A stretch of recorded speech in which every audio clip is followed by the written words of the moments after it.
Okay, alright, here we go. On April 6, 1963, four young men walked into United Recording Studios on Southwest 13th and Ash in Portland, Oregon. They were the Kingsmen. They would record a song called Louie Louie, which went to #1 in the charts for over 2 months. This is the first example of Portland pop music on the national scene. I've brought you all here as musicians and artists to examine Portland's prominence on the pop music national circuit. As a Portland musician, I feel that I have the credibility on the subject, and it's worthy of discussion.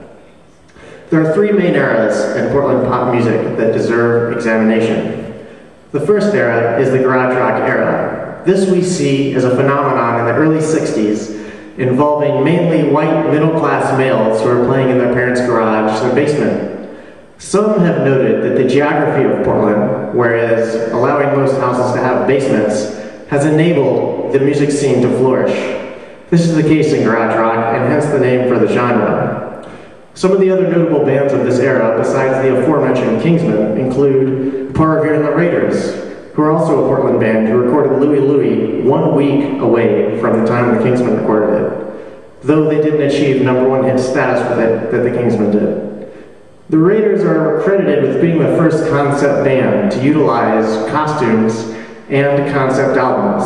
They're also the first band to have a TV show, and they paved the way for the Monkees and the Beatles. Other notable garage rock phenomenons of this time include the Sonics from Tacoma, who had a #1 hit with The Witch. Though the trajectory of Portland pop music didn't stop there, it continued on into the early 80s punk, proto-punk, and hardcore scene.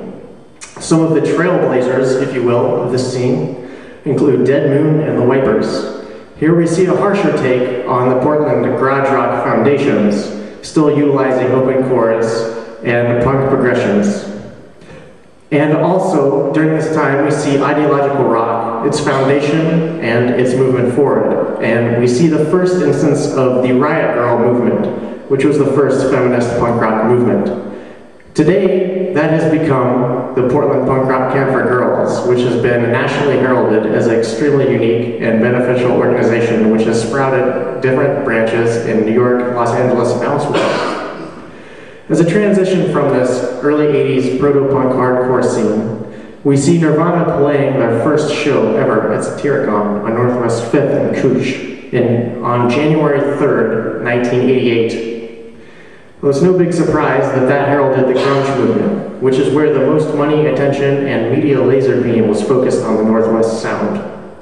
Several bands from the Pacific Northwest, including Portland, were very popular and focused on that time, which ushered in the current time, which is, if you look at the chart-topping bands today, there are several representations of Portland. Some examples include the Decemberists, the Thermals, and Everclear, and even the late Elliott Smith. But why? Why, for a metro area of only 500,000, is there such a large representation on the national pop charts and world-touring circuits? Isn't it unique that such a small town would produce such a huge resonance within the national and international pop scenes? As we look back on the 3 eras of Portland pop music, the garage, early punk and hardcore, and grunge into the future, we see that it is no small feat or no secret that Portland's prominence on the music scene came to be. It's because of the geography, the passion, and the uniqueness of the surrounding Portland scene that made this happen. And I think that is something worth celebrating. Thank you for your time.